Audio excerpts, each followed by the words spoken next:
অনেকদিন পর জামশেদপুরে সকালের টাইমটাতে বৃষ্টি হচ্ছে। কি যে ভালো লাগছে সেটা বলে বোঝানো যাবে না। কয়েকদিন ধরে যা গরম পড়েছিল সেই গরমটা জাস্ট নেওয়াই যাচ্ছিল না। তবে বৃষ্টি হওয়ার পরে যে ঠান্ডা ঠান্ডা ওয়েদারটা ছিল সেটা জাস্ট অসাধারণ ছিল। বৃষ্টি হওয়ার পরে যে ঠান্ডা ঠান্ডা হাওয়াটা দেয় ওই হাওয়াতে জাস্ট মনটা জুড়িয়ে যাচ্ছিল। তবে আজকে তো সকালে ব্রেকফাস্ট কমপ্লিট হয়ে গেছে, আর এই ব্রেকফাস্ট কমপ্লিট করার পরেই ঠান্ডা ঠান্ডা ওয়েদারটা হয়েছে, যেন মনে হচ্ছে পেটটাও তো ভরে গেছে আর মনটাও পুরো ভরে গেছে। এই টাইমটাতে যদি একটু ঘুম হয়ে যেত তাহলে খুবই ভালো হতো।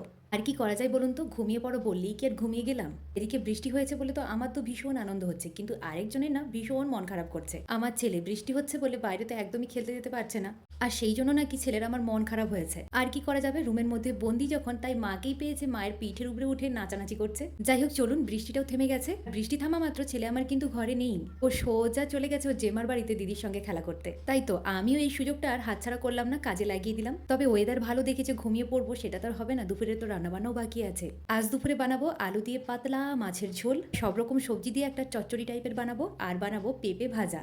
সাথে তো পাকা আম আর স্যালাড তো আছেই, আর কি চাই।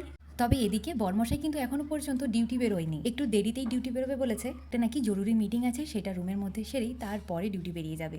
আসলে রান্না করতে তো বেশি টাইম লাগে না, রান্না করার আগে সমস্ত কিছুটা সুন্দরভাবে জোগাড় করতে সেটাই টাইম লাগে। তবে আর কি করা যায় বলুন তো, একা হাতে সমস্ত দিকটা সামলাতে হলে একটুখানি তো দেরি হয়েই যায়। তারপরে ওই যে বললাম, ছেলে তো খেলতে তো চলে গেছে, যদি একটুখানি মায়ের কথা মনে পড়ে আবার সোজা ঘরে চলে আসবে। হয়তো কিছুই নেবে না, তবে বললো মা একটুখানি আমাকে জল খাইয়ে দাও, আমি একটু জল খেয়ে নিই, তারপরে আবার চলে যাব।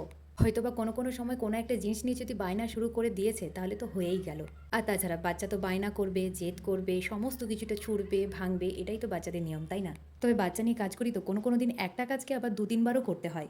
ওটাই তো বলি, ক্যামেরার সামনে যতটা সাজানো গোছানো দেখতে সুন্দর লাগে, ঠিক ততটাই সময় লাগে ক্যামেরার পেছনে সমস্ত কিছুটা সুন্দরভাবে রেডি করতে। আর তাছাড়া যেমন তেমন ভাবে তো সমস্ত কিছুটা হয়তো এডিটিং করে সুন্দর করে নেওয়া যাবে, তবে এই যে ভয়েস ওভারটা যে দিই এটা যদি না সুন্দরভাবে দেওয়া হয় ঠিক ভালোও লাগে না। আমার এই যে ভয়েস ওভার দিতে কতটা কষ্ট হয়, কতটা সেফ জায়গাতে আমি ভয়েস ওভার দিই সেটা একমাত্র আমিই জানি। তাছাড়া কখনো হয়তো পাশের বাড়ির থেকে আওয়াজ এলো, কখনো মুরগি একটা ডেকে দিল, তাহলে না ভীষণ খারাপ লাগে। একটা জিনিস সুন্দরভাবে রেডি করবো তাহলেই তো ভালো লাগবে, তাই না? যাই হোক চলুন, বরমশাই ডিউটি থেকে বাড়ি ফেরার সময় একটা তাল শ্বাস নিয়ে এসেছিল, ওটাই দুপুরে খাওয়া দাওয়া করে খেয়ে নিলাম। আজকের মতো এই পর্যন্তই, সবাই খুব ভালো থাকবেন, টাটা।